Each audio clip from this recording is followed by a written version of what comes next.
Yo, what is up? Welcome to NinjaGeek Games. They say imitation is the sincerest form of flattery. Well, if that's true, then the thing is severely misunderstood as it only admires the human form, and its horrifying mutation is actually one of genuine affection. Pfft, yeah, right.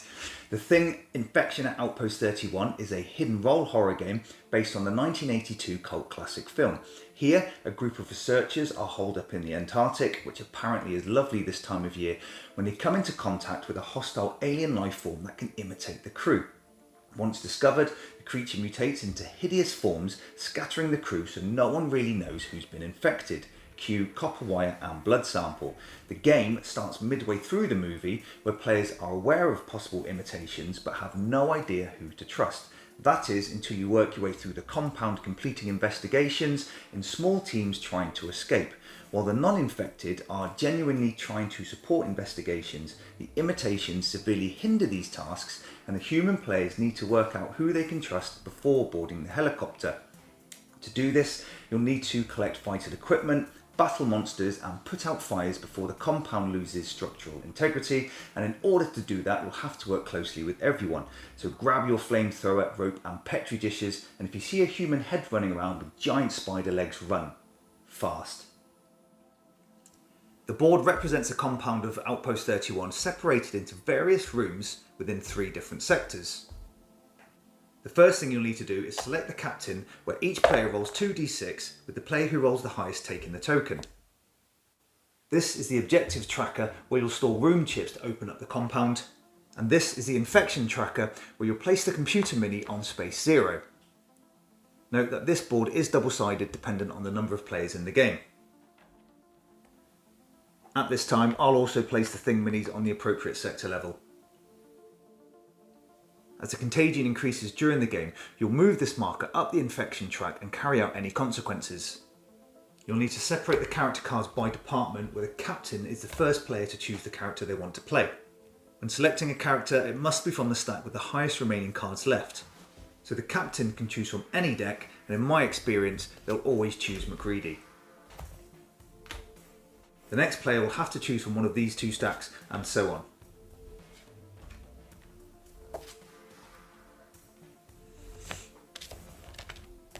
Now, when selecting characters to play in the game, you'll need to try and balance out the department that they were selected from. Once characters are selected, each player will then take their mini deemed movers in this game and place them in the rec room. It's also a good idea for every player to read their character powers out loud, which are located here. And important to note that each player can only carry out one of the 2 powers per round. You'll need to create and shuffle the mission log cards, where you'll use all cards for 6 to 8 player games. As we're playing a 4-player game, we'll need to remove all the cards with 6, 7 and 8 in this lower left corner.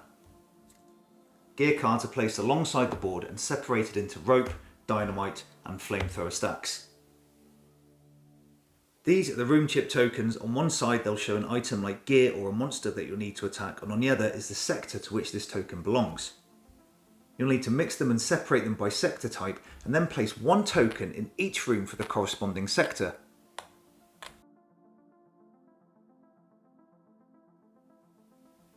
The supply cards are shuffled and placed here, and the power out cards and all remaining tokens are placed nearby.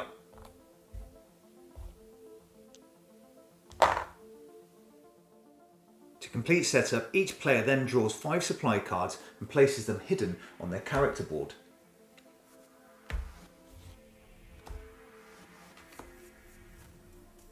Players can look at their own hand of cards at any time during the game, but they can never show these to other players. The only exception to this is when the captain is revealing played cards after an investigation, but here the cards are randomised first. The very last step is to give players a blood sample card and create the game's blood sample deck. For the former, you take a number of cards equal to the number of players in the game, with 1 card being an imitation and the remaining human. The captain shuffles the cards and deals 1 face down to each player who secretly looks at their own card. It's a good idea to take 30 seconds looking down at your card so as not to give anything away. Next, the captain needs to create the in-game blood sample deck, which again contains mostly human cards and up to 2 imitation cards. For our 4-player game, we'll use 7 human cards and 1 imitation card. This second deck is shuffled and placed adjacent to the mission log cards. Now we're set up, we're ready not to trust anyone anymore. But before we begin, a few notes on Table Talk. The game offers 3 modes of Table Talk from rookie to veteran based on player experience. However, I recommend playing with the veteran mode at all times where players can freely discuss, not show contents of their hand. You should also regularly deliberate on who you think is human or imitation, where you can tell the truth or lie dependent on your motives, and this allows you to sow discord or evidence your trustworthiness during the game. At the start of the game, one player is always an imitation, the rest human, but no one is sure of who's who. During the game, the captain will reveal mission log cards, select the required team, who will then play cards from hand to complete the investigation. Human players will want to succeed, however imitations will want the investigations to fail, but must try to do this tactfully so as not to draw attention to themselves. Succeed and you move closer to progression through the compound and to escape. Fail and the infection level rises. The object of the game is dependent on your form. Humans win by escaping the compound, leaving behind all imitations, whereas the imitations win if the compound is destroyed, the infection level rises too high, humans fail too many missions, or the imitations are able to stow away on board the helicopter. Let's take a look at the game phases. At the beginning of each round, the captain draws a mission log card from the deck that contains 2 types of cards, events and missions. If an event is drawn, you'll need to resolve it, such as placing a power outage card or placing a smoke token. And these events take place in the current sector, and the room within that sector is determined by rolling a d6.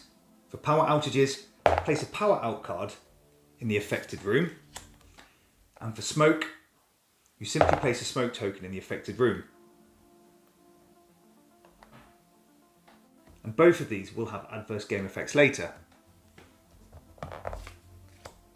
The captain will always keep drawing cards until a mission is revealed. Each mission card shows the number of players that are required to form the team, and this number must always include the captain, plus any departmental requirements. So in this example, we need a team of 3 players that includes a scientist, which are the green characters. And this means that one character is going to be left behind. The card also indicates what the team must achieve in order to pass the investigation, and before the captain selects the team, the players can each discuss on how they want to contribute to the mission. Once the team has been selected, the captain then needs to choose a room within the current sector, which at the start of the game is all rooms within Sector 1. When choosing a room, the captain will need to choose one with an active room chip and then move the team to that room. If the chosen room has smoke or fire tokens, the room can only be investigated if one of the team members is able to discard a fire extinguisher card from hand. If they can, the token is removed and the team can move safely into the room. If not, the captain must choose another room. But if the room has a power out card, then a member of the team must instead discard a flashlight card from hand. If they can, the team can investigate here, but the card stays for the remainder of the game. If not, the captain again must investigate a safer room. Once the team is able to investigate, each player places a card from hand into a central area, remembering that all players can freely discuss what they intend to do. These cards are then shuffled by the captain, who is then the only player able to look at them. There are now a couple of steps the captain needs to take. 1. Reveal and resolve any sabotage cards.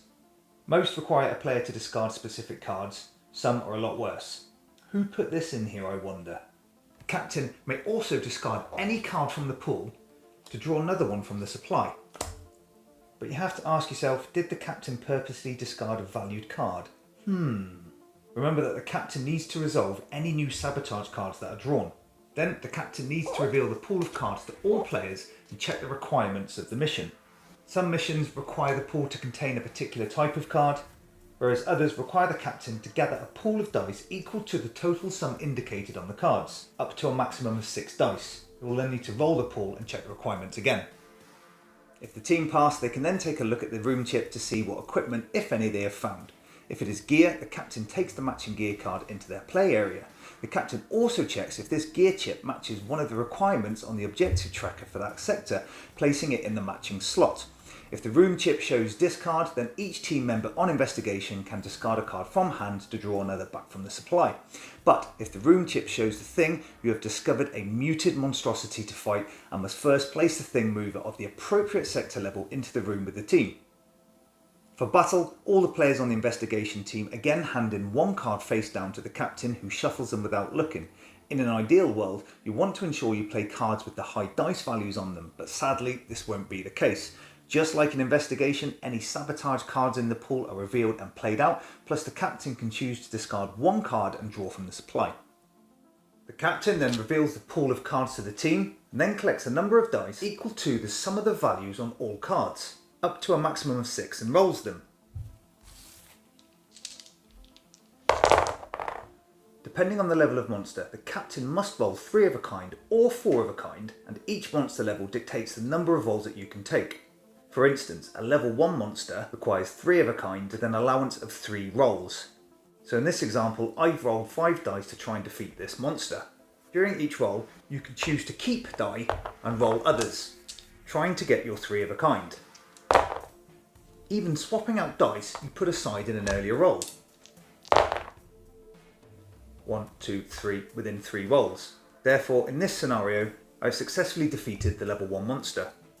If the team win battle, the room chip can be placed on the objective tracker towards opening up the next sector. However, if you are defeated, all remaining room chips in that sector, including the thing token you are fighting, are mixed up and placed back into the rooms, ignoring any destroyed rooms. Now, as well as sending any players to a room as a team, the captain can also choose to send any single player to a room with a smoke or fire token that is not the same room under investigation. After battle, this player can then discard a fire extinguisher card to remove that token from the room. This allows you to have some control over fire containment. Then any remaining fire tokens present in rooms are removed and replaced with a room destroyed card. This room is now impassable for the remainder of the game, and a room destroyed token is then placed on the tracker.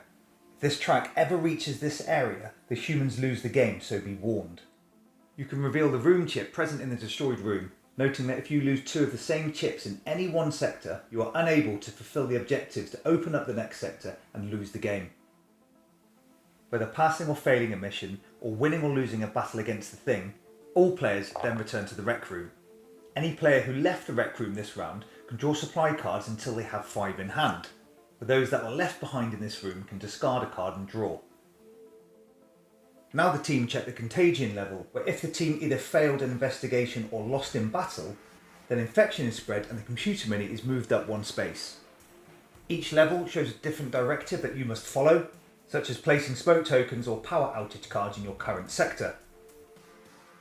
You'll need to roll a d6 to randomly determine the room to place the required effect. Note that you can't double up on tokens or cards in the same room. So if I was to place a smoke token in this room, I would instead flip this token to its fire side, or a smoke token here would actually destroy that room, remembering to increase the room's destroy track. If Contagion ever reaches level 7 in up to 5 player games, or level 8 in 6 to 8 player games, then infection is spread too far and humans lose the game. The last step in the round is Assimilation, and this step is only taken if the players are able to fill the objective tracker with the required room chips for that sector. If not, the round begins again, with the current captain passing the captain token to the player on the left, who then draws a new mission log card. But if the objective tracker requirements for your current sector are fulfilled, then this opens up the next sector to be explored. Unfortunately, this means that the thing has more of the compound to infect, and so each player risks assimilation. The current captain takes the pool of blood sample cards that were set aside at the beginning of the game, shuffles them, and gives 1 to each player.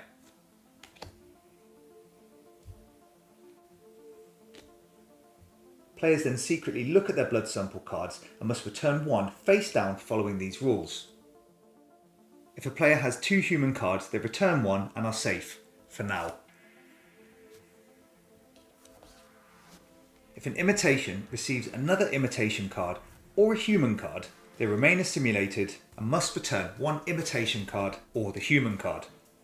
If a human is dealt an imitation card, they've been infected and must return their human card. Their agenda has now changed the remainder of the game. The return cards are shuffled and form the new blood sample deck, where this process is again followed on opening up Sector 3. Now, if players manage to unlock and explore all sectors and are able to place the required Sector 3 room chips on the associated objective tracker, the humans win the game. Just kidding, it's not that simple. You think you can just walk out of the compound hassle-free? No, you must first enter the endgame phase and get aboard the chopper. But before we do that, I just want to go over a few actions that you can take during the rounds, such as using gear cards. Rope can be used after a mission log is revealed, but before the team is selected, to either tie up the current captain, where the token is then passed to the left, or to tie up and leave behind a player who is needed for the mission, either by team count or department type, but this needs the captain's consent. And if agreed, that player cannot leave the room. The team now doesn't meet the department requirement of a mission. The captain is not allowed to discard and draw a supply card before revealing them to the other players during an investigation or battle. The tied up players cannot discard and draw supply cards at the end of their turn, but are free to take part in the next round. Dynamite is used during investigation by a player to change the value by 1 of 1 die. Flamethrowers are very powerful and can be used in one of 3 ways.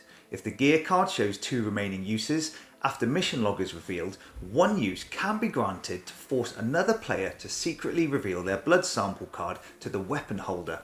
A single use by any player can also grant the captain 3 additional rolls during investigation or combat. Lastly, the flamethrower can be expended for both its uses to torture a player. I know. First, the accuser must put forward their case, where all the players vote gladiator style or use some form of token. Now, only 1 player can be barbecued in a 4 or 5 player game. If the accused is torched, then they reveal their blood sample card to the group and that player is removed from the game permanently. If the player is human, then you'll also need to move the computer mini up 1 space on the contagion track too. Lastly, each player also has 2 powers that you can choose to use 1 of those per round and only whilst you're the captain. So, the endgame. You've cleared all 3 sectors and are now making a mad dash to the chopper, but first you must nominate a new captain. The current captain makes a nomination other than themselves and all other players discuss and vote.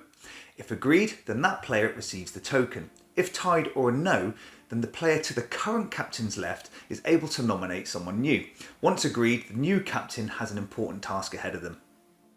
First, they must check the contagion level on the infection track to determine how many blood tests from other players they have access to. The captain can then force that many players to reveal their blood sample cards. Then the captain must select a number of players to join them on the helicopter, which is dependent on the number of players in the game. Again, all players can play and make their case and argue why they should be picked. If any players were torched during the game, then the number of players that can be chosen is reduced by 1 for each. The chosen characters are then placed on the helicopter area of the board where all players reveal their blood sample cards, starting with the captain. If all characters are human, they have succeeded and win the game. But if just 1 card is an imitation, the humans lose and the Earth is in peril. Note that in a 4-player game, the character left behind cannot be human. So that's the Learn to Play video for The Thing Infection at Outpost 31. I hope it was helpful and clear and that you enjoyed the video, and if so, please consider subscribing to the channel. This is NinjaGeek Games. Or is it?